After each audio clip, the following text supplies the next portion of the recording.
বিজেপির পর এবার কংগ্রেস।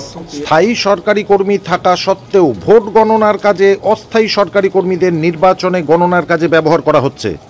মালদা জেলা প্রশাসন তৃণমূলকে সাহায্য করার জন্য এই কাজ করছে অভিযোগ দক্ষিণ মালদা লোকসভা কেন্দ্রের কংগ্রেস প্রার্থী ঈশা খান চৌধুরীর। নির্বাচন কমিশনে অভিযোগ দায়ের কংগ্রেসের। অভিযোগ আজকে আমাদের মালদা জেলা কংগ্রেস আমরা করেছি লিখিত, আমাদের ডালুবাবু ডিস্ট্রিক্ট কংগ্রেস প্রেসিডেন্ট আমরা লিখিত একটা অভিযোগ দিয়েছে ডিএম এর কাছে, মালদার ডিএম এর কাছে, যেহেতু উনি রিটার্নিং অফিসার এই ইলেকশনে।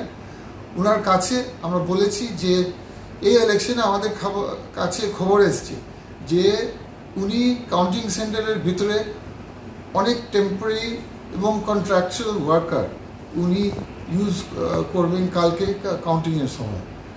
আমরা যে কথা বলতে চাই যে এই যদি উনি করে এটা একদম বেআইনি, এটা ইলেকশনের নিয়ম ভাঙছে। কারণ ইলেকশনের বিভিন্ন হ্যান্ডবুক, বিভিন্ন আইন, ওইখানে ওই আইনের মধ্যে লেখা আছে যে কন্ট্রাকচুয়াল এবং টেম্পোরারি ওয়ার্কাররা ইউজ করতে পারে না কাউন্টিংয়ের সময়। যেমন কোথায় কোন সেকশনে মেম্বার নাম্বার 3196 2019-এর, হ্যান্ডবুক অফ রিটার্নিং অফিসার 2013 সালের, এবং মেম্বার নোট 2777 এটা হচ্ছে ডেটেড 2024। এই তিন জায়গাতে বিভিন্ন হ্যান্ডবুকে লেখা আছে, ইলেকশন আইন লেখা আছে যে এখানে শুধু পার্মানেন্ট সরকারি কর্মচারী চলবে, শুধু পার্মানেন্ট কর্মচারী চলবে, টেম্পোরারি চলবে না, কন্ট্রাকচুয়াল চলবে না। কিন্তু আমরা খবর পেয়েছি যে ডিএম যেমন দিয়েছে এরকম staff, MNREGA staff, SSM staff, গ্রাম পঞ্চায়েত স্টাফ, পঞ্চায়েত সমিতি স্টাফ, এরা হচ্ছে all contractual, all part time.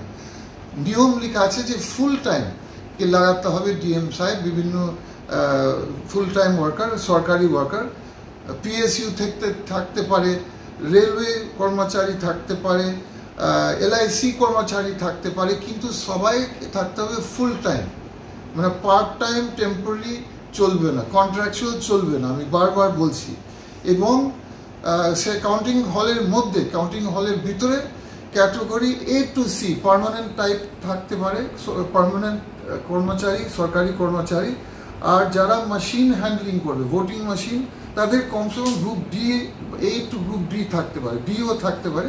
কিন্তু আবার বলছি সবাইকে পার্মানেন্ট সরকারি কর্মচারী থাকতে হবে।